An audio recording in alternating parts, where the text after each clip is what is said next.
Saudara, kita berdoa. Terima kasih Tuhan untuk hari ini di mana kami boleh menaikkan pujian kami, pernyataan iman kami bahwa Engkau adalah Allah yang setia dan Engkau Allah yang menjadikan kami lebih dari pemenang. Kami percaya apa yang Engkau rancangkan buat hidup kami itu selalu ajaib. Dan kami mau untuk menjalani akan hidup-hidup yang penuh keajaiban bersama dengan Engkau. Dan hari ini kami mau mendengar akan firman-Mu, biar firman-Mu berbicara dan meneguhkan setiap kami. Di dalam nama-Mu Tuhan kami berdoa dan mengucap syukur. Amin. Shalom saudara. Aduh lemes. Shalom saudara. Saya pengen dengar semangat dari orang-orang yang lebih dari pemenang, amin. Karena hari ini lagunya kan semuanya tentang lebih dari pemenang, ya, tentang potensi apa yang Tuhan lihat dalam hidup kita. Bagaimana lagu tadi, Engkau yang lebih tahu cara untuk membuka jalanku. Nah hari ini firmannya tentang itu saudara, tentang bagaimana Tuhan itu kenapa lebih tahu tentang kita daripada kita sendiri. Dan itu sebenarnya problem. Karena apa? Jadi kita sama Tuhan jalan pikirannya gak bisa sinkron. Karena apa? Tuhan ngelihatnya ada big potensi dalam hidup kita, tapi kita gak ngerti. Nah itu adalah apa ya? Cara pandang yang harus disamakan supaya apa? Supaya kita bisa sejalan sama Tuhan. Betul? Kalau Tuhan ngelihat anakku engkau punya potensi besar, tapi kita gak nangkep, maka kita akan menjalaninya setengah hati, percaya enggak. Tapi kita hari ini mau belajar ya, kita harus sejalan sama Tuhan.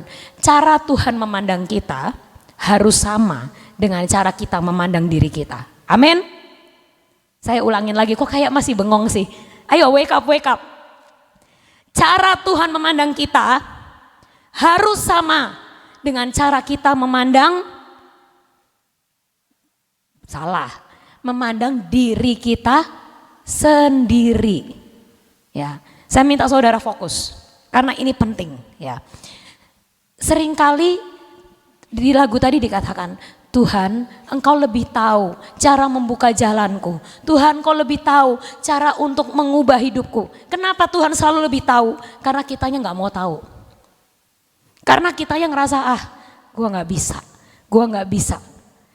Padahal Tuhan ngomong I have a plan for you.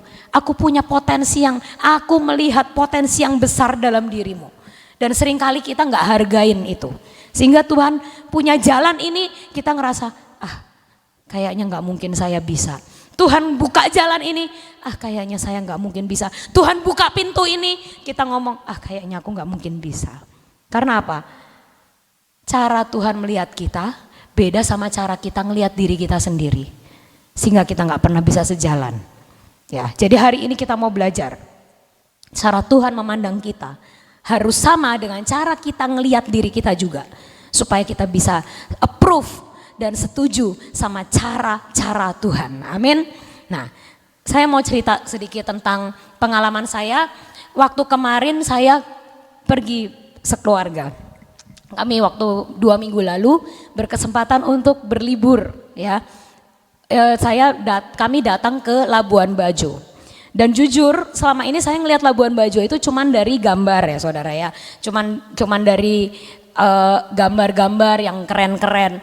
Jadi saya waktu datang ke sana saya nggak expect kayak apa sebenarnya Labuan Bajo itu. Tapi begitu saya ngelihat dari jendela pesawat terbang, sejujurnya saya ngelihat pemandangan yang belum pernah saya lihat sebelumnya. Saya ini sebenarnya cukup banyak traveling ya, jadi saya udah pernah ke negara-negara lain yang berbau pantai, Hawaii atau Santorini atau apapun itu ya. Jadi waktu saya ngeliat dari jendela pesawat ke bawah ke Labuan Bajo itu, saya ngeliat pemandangan yang sangat indah yang sebenarnya belum pernah saya ngeliat di tempat lain. Ya, sangat indah. Dan begitu waktu saya turun dari pesawat menuju ke hotel, itu ngelewatin jalannya cuma satu mereka, karena mereka kan bentuknya pulau besar. Dan jalannya cuma satu, dan saya sepanjang perjalanan saya terkagum-kagum. Saya bilang, kok ini gak kayak Indonesia ya? Saya berulang-ulang ngomong kayak gitu, dan Mama dan Freddy juga ngomong, iya ini kayak gak di Indonesia, kayak bener-bener lain banget sama bagian Indonesia yang lain, saudara. Saya belum pernah ke Raja Ampat, katanya di sana juga kayak heaven, ya. Tapi menurut saya Labuan Bajo ini menurut saya udah sangat bagus, ya. Dan saya belum pernah ngelihat di Indonesia pulau atau pemandangan yang indah seperti itu. Nah, jadi sepanjang perjalanan kita itu sangat, aduh keren banget, keren banget. Nah, akhirnya kita sampai ke hotel dan kita stay di hotel itu sekitar 2 hari. Lalu setelah itu kita berlayar. Nah, waktu berlayar ini, kru di kapal itu, orang-orang yang menjadi tour guide kita, itu orang-orang asli Labuan Bajo. Jadi tidak ada pendatang, kebanyakan mereka semua anak asli dari Labuan Bajo. Mereka semua bekerja di bidang pariwisata dan mereka yang masakin kita, mereka yang ngajak kita jalan-jalan, nunjukin ini itu dan sebagainya. Lalu ada satu pertanyaan yang saya tanyakan hampir kepada setiap mereka, ya. Karena saya penasaran, dari hari pertama saya penasaran. Saya tanya ke tour guide kami, kamu itu kan asli sini kan? Saya bilang gitu, iya dia bilang gitu. Kamu sebelum Labuan Bajo ini dibuka untuk pariwisata, kamu tuh menyadari nggak kalau kamu itu hidup di pulau dan di tempat yang sangat indah? Saya tanya itu. Dan semua yang saya tanya, orang asli sana, mereka jawabnya selalu sama, kita nggak tahu.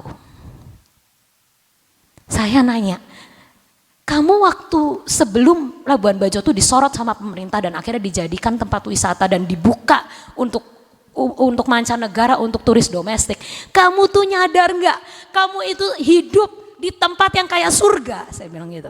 Di tempat yang sangat indah, saya belum pernah ngelihat tempat yang seindah ini sebenarnya di Indonesia. Bahkan Bali dan Lombok pun sejujurnya kalah. Kamu nyadar nggak? Dan semua yang saya tanyain, mereka jawabnya sama, saya nggak nyadar. Saya tidak menyadari bahwa tempat yang saya lahir ini adalah tempat yang sangat indah.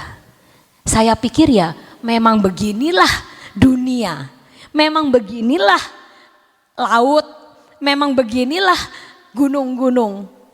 Saya nggak pernah nyadar kalau ini nih keren banget dan indah banget. Sampai akhirnya disorot sama pemerintah dan dibuka dan orang-orang berdatangan dan semua ngomong sama kayak ibu bahwa ini sangat indah. Lalu kami nyadarin, oh indah ya. Gitu. Itu namanya apa saudara? Dia nggak pernah ngenalin potensi yang sebenarnya ada di sekitar mereka dan mereka hidup di dalamnya. Mereka nggak nyadarin itu. Rugi nggak? Sebenarnya rugi. Kenapa? Ada satu cerita tentang seorang yang punya tanah, yang sekarang tanah itu dibeli oleh hotel yang termewah di Labuan Bajo. Saya nggak usah sebut mereknya, udah pada tahu kayaknya. Ya.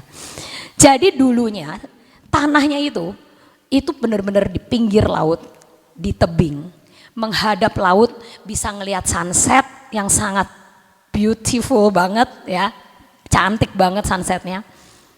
Orang itu punya tanah di situ sekitar 1,5 hektar. Dan waktu dia tidak menyadari akan potensi dari tanahnya itu, dia akhirnya ada seorang broker tanah yang nawar tanahnya dia dengan harga yang super murah. Dan dia melepaskan tanah itu karena dia nggak ngerasa tanahnya berpotensi, dia nggak ngerasa tanahnya berharga, dia nggak ngerasa tanahnya itu sebenarnya punya view yang nggak bisa dibeli dengan harga murah. Tapi kenapa? Karena mereka pikir ya udah emang beginilah tempat lahir saya. Mereka nggak appreciate apa-apa dari ciptaan Tuhan yang begitu indah itu. Akhirnya broker ini membeli dengan harga murah. Cuman ratusan ribu saja dari si owner yang asli Labuan Bajo ini ya. Lalu broker itu menjual ke hotel itu dengan harga miliaran. Dari ratusan ribu per meter jadi mungkin puluhan juta per meter sampai akhirnya hasil totalnya miliaran. Karena apa? Karena broker itu bisa melihat potensi dari tanah itu. Dan yang owner yang pertama dia nggak ngelihat. Rugi, ya rugi. Karena apa? Berarti kalau kita nggak bisa ngelihat potensi yang ada dalam hidup kita, itu rugi sekali saudara. Ujungnya rugi kita. Ya. Karena harusnya kita bisa do something big atau mendapat keuntungan yang lebih dari itu, tapi ternyata kita nggak bisa dapat apa-apa, nol. Karena apa? Karena kita nggak ngenalin. Nah, jadi hari ini kita harus belajar saudara, jangan sampai kita bernasib seperti orang-orang yang tinggal di sana. Mereka lahir di sana, besar di sana, sekolah di sana, tiap hari ngeliat gunung, lihat laut. Mereka kayaknya dari lahir lihat pemandangan itu, jadi mereka nggak ngerasa itu indah. Mereka pikir yang indah itu gedung-gedung tinggi di Jakarta. Padahal orang Jakarta bayar mahal untuk jauh-jauh ke sana, untuk menikmati yang ada di sana. Nah, jadi kita itu jadi anak Tuhan, jangan sampai nggak ngenalin potensi kita. Bahaya, kenapa? Rugi kitanya. Ada satu ayat di Alkitab, mari kita baca dari Hakim-Hakim 6. Hakim-Hakim 6 ayat yang ke-11. Ya, kita baca. Kemudian datanglah malaikat Tuhan dan duduk di bawah pohon terbantin di Ofra kepunyaan Yoas orang Ebiezer itu. Sedang Gideon anaknya mengirik gandum dalam tempat pemerasan anggur agar tersembunyi bagi orang Midian. Malaikat Tuhan menampakkan diri kepadanya, kepada Gideon dan berfirman kepadanya, demikian, Tuhan menyertai engkau, ya pahlawan yang gagah berani. Jawab Gideon kepadanya, Tuanku, jika Tuhan menyertai kami, mengapa semua ini menimpa kami? Di mana segala perbuatan-perbuatan yang ajaib yang diceritakan oleh nenek moyang kami kepada kami ketika mereka berkata, bukankah Tuhan telah menuntun kita keluar dari Mesir? Tetapi sekarang Tuhan membuang kami dan menyerahkan kami ke dalam cengkraman orang Midian. Lalu berpalinglah Tuhan kepada Gideon dan berfirman, pergilah dengan kekuatanmu ini dan selamatkan orang Israel dari cengkraman orang Midian. Bukankah aku mengutus engkau? Tetapi jawab Gideon kepadanya, Tuhanku, dengan apa akan kuselamatkan orang Israel? Ketahuilah kaumku adalah yang paling kecil di antara suku Manasye dan aku seorang yang paling muda di antara kaum keluargaku.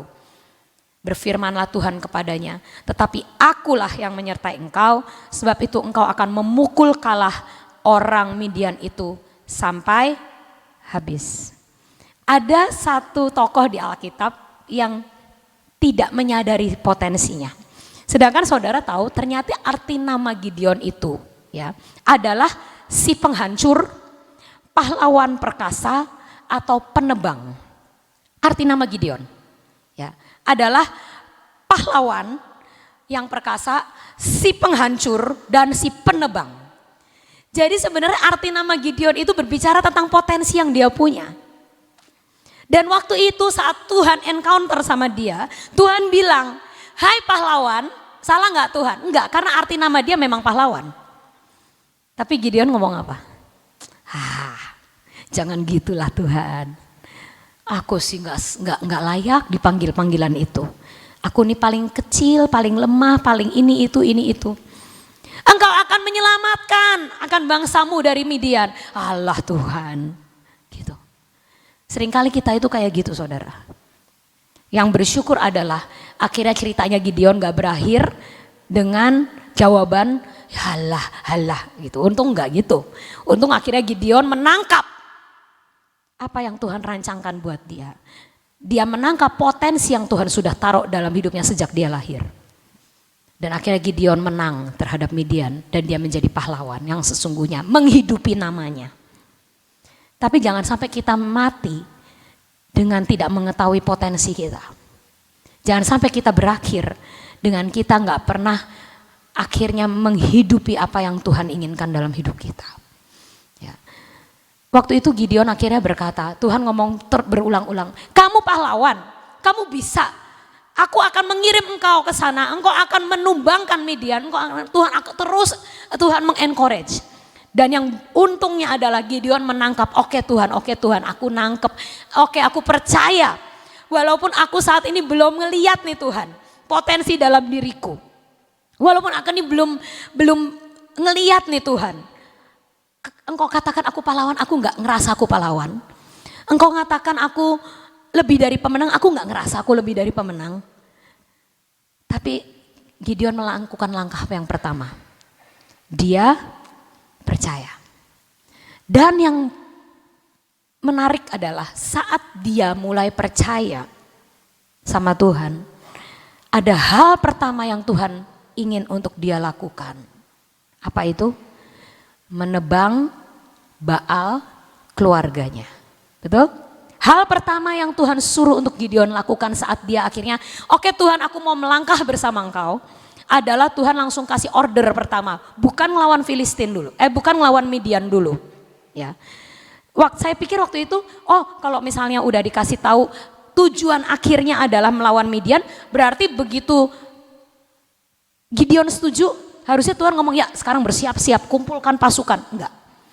Tugas pertama yang Tuhan kasih ke Gideon saat Gideon setuju memakai cara Tuhan adalah Tuhan katakan, hari ini tugas pertama adalah kamu harus membantai, merobohkan mesbah Baal dan patung Baal yang ada di keluargamu. Artinya apa? Tuhan kalau udah make a deal sama kita, bagaimana dia mau memakai kita, bagaimana kita mau dipakai sama Tuhan sesuai potensi itu. Hal pertama yang Tuhan ngomong, gak boleh ada Allah lain.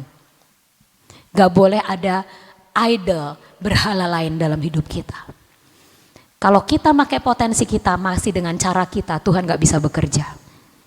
Kalau kita masih pikir uang kita, harta kita masih bisa menyelamatkan kita atau membuat kita sampai ke puncak destiny, Tuhan ngomong berarti itu kamu masih punya Allah lain.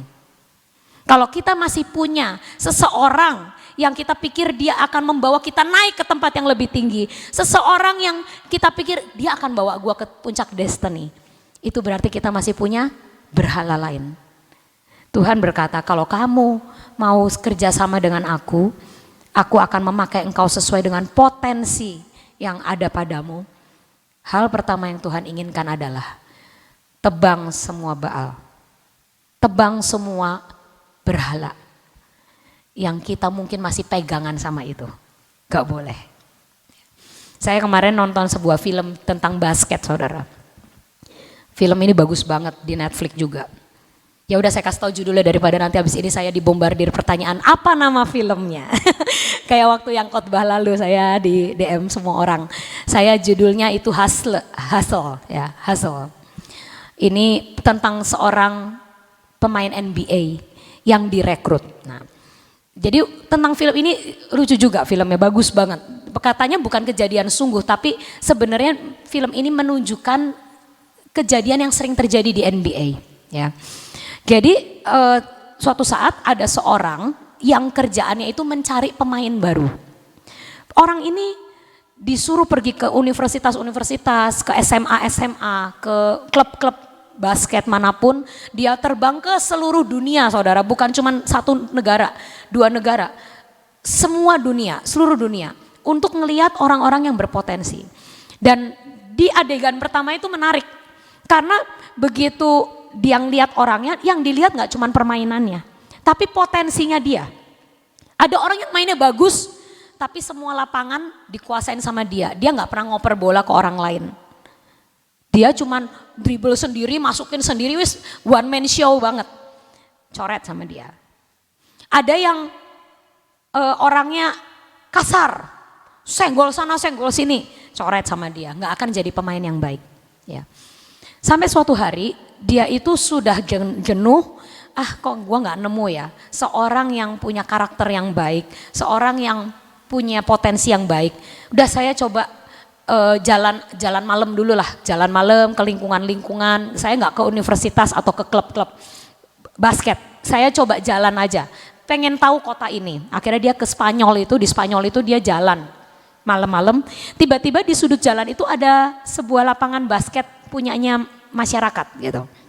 Dan dia waktu itu ada pertandingan gitu antar kampung ya, pertandingan antar kampung, antar geng, antar tetangga gitulah. Lalu dia ngelihat ada seseorang ini yang badannya tinggi, tapi mainnya bagus banget dan orangnya lembut. Artinya apa? Enggak yang kasar senggol-senggol.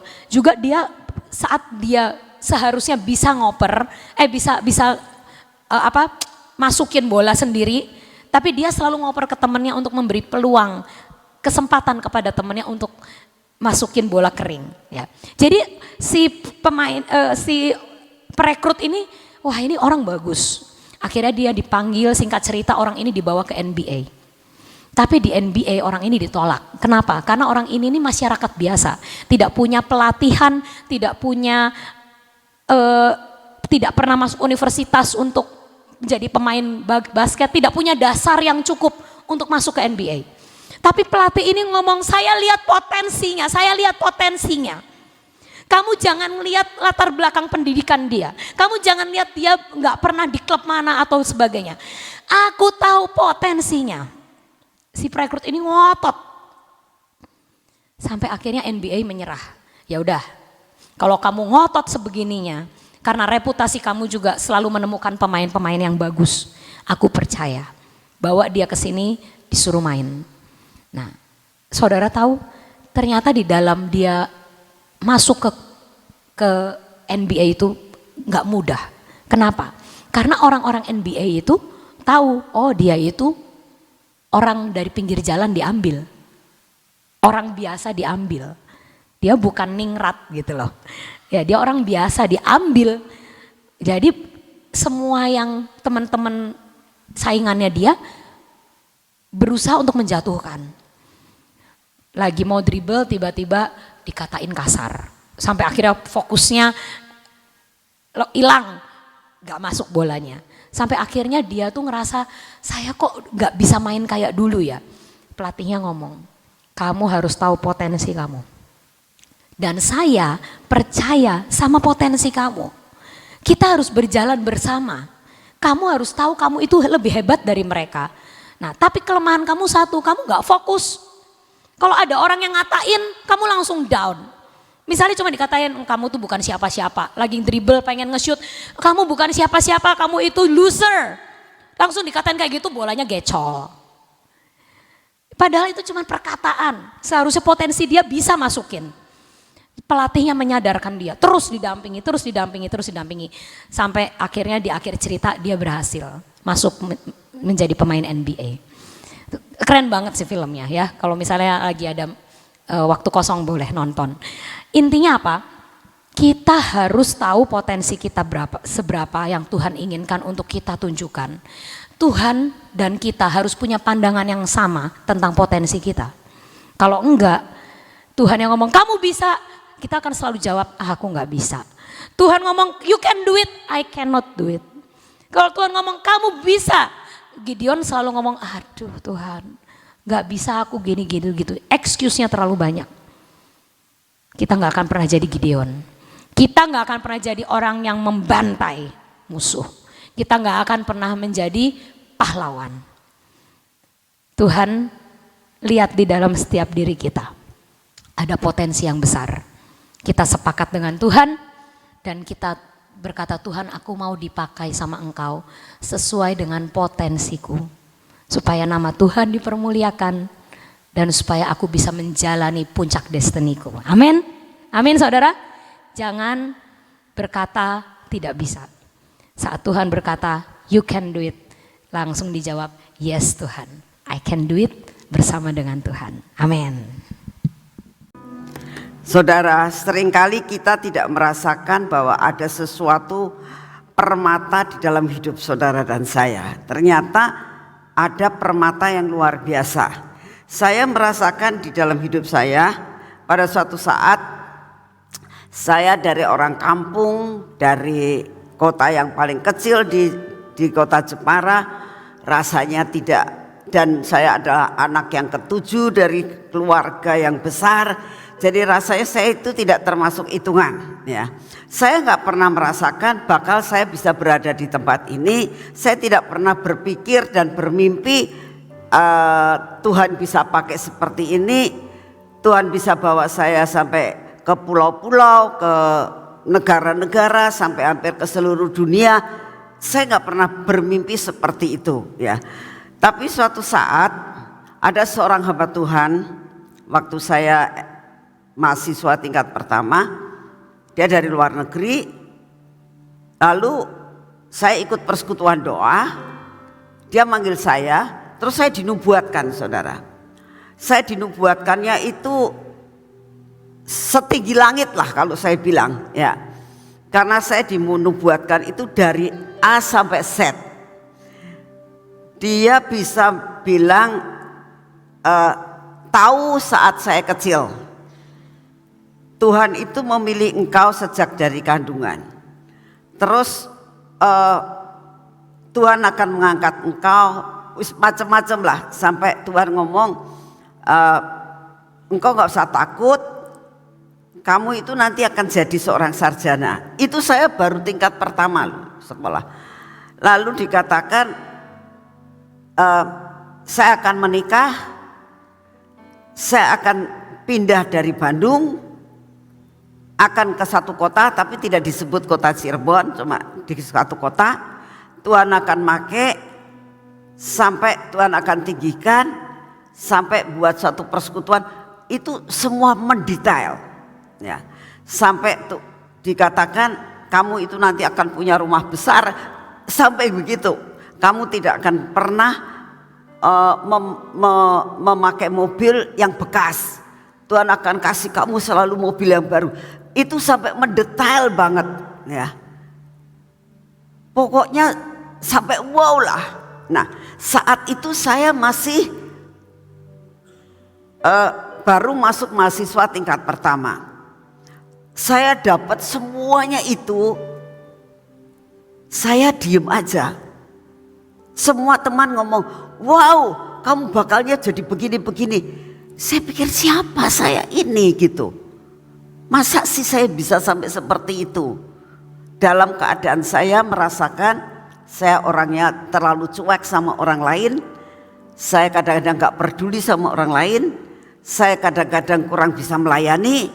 Kayak saya juga merasakan tidak punya potensi. Saya bukan orang yang pinter. Saya bukan orang yang punya talenta banyak ya. Saya kurang bisa banyak berbicara dengan baik. Rasanya semuanya itu untuk menjangkau sesuatu yang dinubuatkan rasanya jauh banget ya. Tetapi setelah sekarang saya sudah mengalami dan semua itu sudah digenapkan. Sedangkan saat itu saya baru tingkat pertama mahasiswa, pacar pun belum punya ya. Sekolah pun baru masuk sekolah di mahasiswa, rasanya jauhlah untuk mendapatkan sesuatu hal yang luar biasa ya. Tapi sebenarnya memang benar tadi Sofi katakan, yang tahu itu potensi itu adalah Tuhan ya. Jadi biarlah kita kadang-kadang itu tidak bisa menilai diri kita seperti Tuhan menilai kita ya. Bagus seperti itu kalau itu karena kamu rendah hati dan tidak menjadi sombong. Tapi kalau kita menolak akan apa yang Tuhan mau, maka semua nubuatan itu tidak bakal terjadi. Gideon tidak akan bisa mencapai suatu yang Tuhan tentukan kalau dia tetap menolak. Ya, kalau dia tetap menolak dan katakan kamu harus membantai semua patung-patung itu. Dia bilang saya takut Tuhan, saya nggak mau. Saya takut sama papa saya. Nanti saya takut sama orang-orang di sekitar daerah ini. Aku nanti bakal dibunuh dan takut itu tidak bakal terjadi, saudara.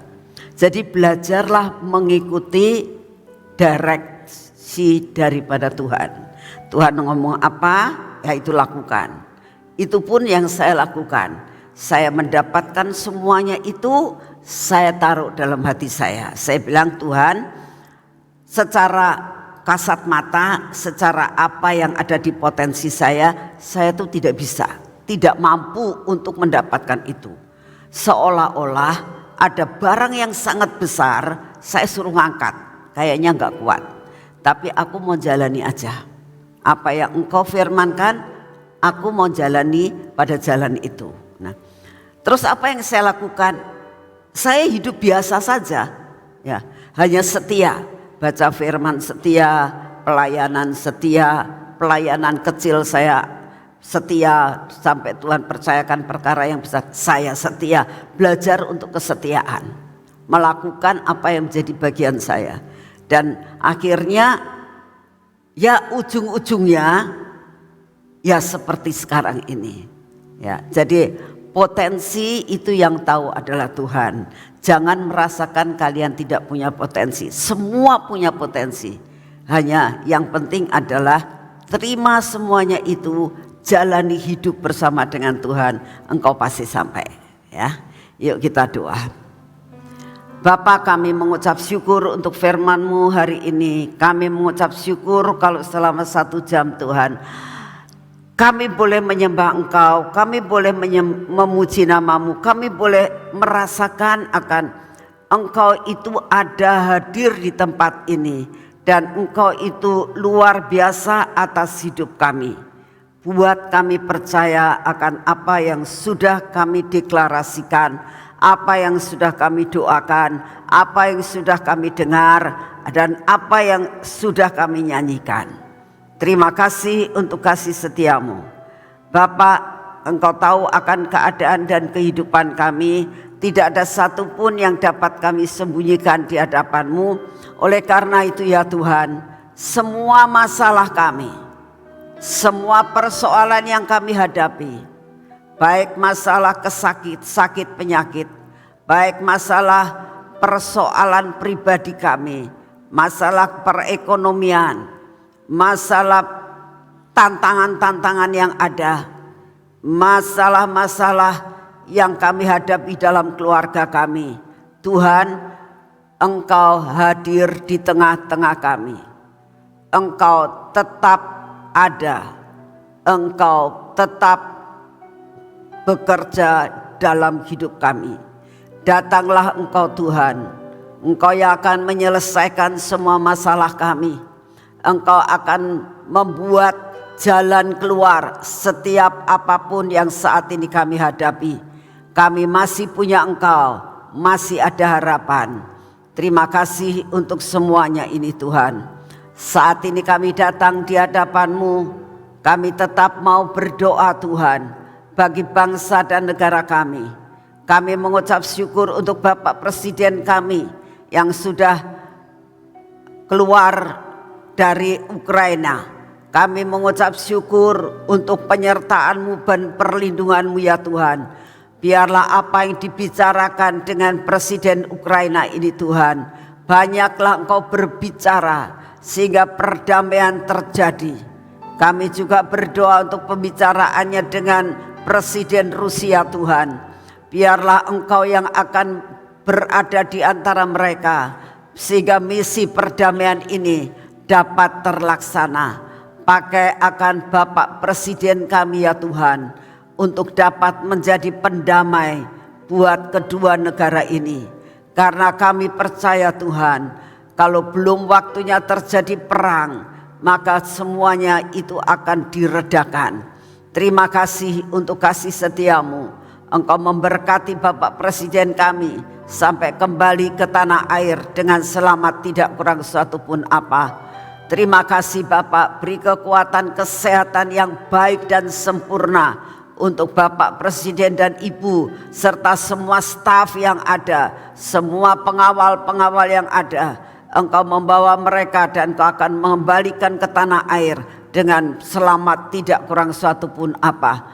Bapak, kami datang di hadapan-Mu, kami tetap mau berdoa buat bangsa dan negara kami ya Tuhan. Engkau tahu dalam menjelang pemilu 2 tahun ini, kami minta anugerah-Mu turun. Engkau yang memegang kendali atas bangsa kami ya Tuhan. Engkau tahu pertentangan-pertentangan yang ada. Engkau tahu Tuhan akan oknum-oknum yang ingin menghancurkan bangsa ini. Kami minta di dalam nama-Mu Tuhan, hanya Engkau yang bisa mengendalikan. Tidak ada satupun kekuasaan yang bisa mengendalikan kecuali Engkau Tuhan. Karena Engkaulah yang berdaulat atas bangsa kami. Oleh karena itu Tuhan, kami berdoa, biarlah semua kantong-kantong daripada oknum yang tidak berkenan Engkau bongkar semua Tuhan. Sampai akhirnya semua kejahatan-kejahatan yang ada dapat terbongkar dan tertangkap. Kami percaya Tuhan, keamanan ada di dalam tangan-Mu. Engkau sanggup memberi keamanan buat bangsa dan negara kami. Terima kasih untuk kasih setia-Mu ya Bapa. Saat ini kami datang di hadapan-Mu Tuhan, dengan keadaan cuaca dan bencana yang ada. Kami minta perlindungan yang daripada-Mu. Dan di dalam nama Tuhan Yesus kami mau menerima daya tahan tubuh yang berasal dari ilahi, daya tahan tubuh yang berasal dari surga, daya tahan tubuh yang dapat mengalahkan akan semua virus, mengalahkan akan semua keadaan cuaca yang tidak baik, tidak akan mengena dalam tubuh kami. Karena di dalam nama Tuhan Yesus, dalam tubuh kami ada benih-benih ilahi. Dalam tubuh kami menerima semua yang terbaik yang dari Tuhan. Kami menerima daya tahan tubuh yang baru dari Tuhan. Kami terima di dalam nama Tuhan Yesus. Terima kasih Bapak. Kami percaya Tuhan, apapun yang Kau izinkan terjadi tidak akan menimpa kami, dimanapun juga kami berada. Terima kasih untuk kasih setia-Mu. Dalam nama Tuhan Yesus, mari kita masuk dalam pengurapan.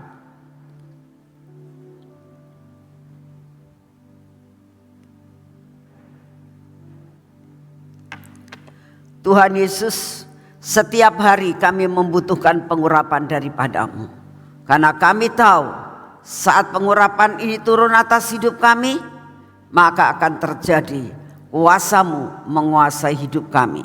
Di dalam nama Tuhan Yesus, penyertaan-Mu sempurna atas hidup kami dengan minyak urapan ini. Maka mata kami urapi, telinga kami urapi, bibir, mulut kami dan hati kami urapi dengan minyak yang baru ini ya Tuhan. Maka penyertaan-Mu sempurna atas hidup kami. Semua yang tidak baik dalam hidup kami dipatahkan. Kami berdoa penyertaan-Mu sempurna atas tangan kami Tuhan. Sehingga kemanapun kami pergi, apapun yang kami kerjakan, bersama dengan Engkau, pengurapan ini terus ada dalam hidup kami. Sehingga kami dapat mengerjakan semuanya dan selesai dengan sempurna. Di dalam nama Tuhan Yesus, biarlah kaki kami ini Tuhan menjadi kaki yang Engkau pimpin sampai berjalan pada jalan yang Engkau kehendaki. Hari ini ya Tuhan, biar kami berjalan bersama dengan Engkau, karena Engkaulah Tuhan yang memimpin hidup kami. Terima kasih Tuhan, kami mempunyai Tuhan yang luar biasa. Segala puji, hormat dan syukur kami naikkan di hadapan-Mu. Di dalam nama Tuhan Yesus. Amin. Selamat pagi, Tuhan memberkati saudara semuanya.